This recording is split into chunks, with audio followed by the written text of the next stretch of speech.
মফস্বল কিংবা ঢাকার দু একটি ক্লিনিক নয়, মোটামুটি প্রায় সমস্ত হসপিটালগুলোতে এই যে আওয়ামীপন্থী চিকিৎসকদের সংগঠন সাচিব এবং এই আওয়ামীপন্থী চিকিৎসকরা ছাত্রদেরকে চিকিৎসাও দেয় নাই।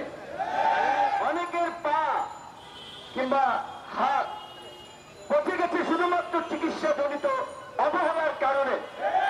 তারা যদি যথা সময়ে চিকিৎসা পেত তাহলে তারা সুস্থ হতে পারত, কিন্তু ওই চিকিৎসকরা গুরুত্ব দেয় নাই, কোনোভাবে ব্যান্ডেজ করে দিয়েছে, ধরো মরুক। আপনারা দেখেছেন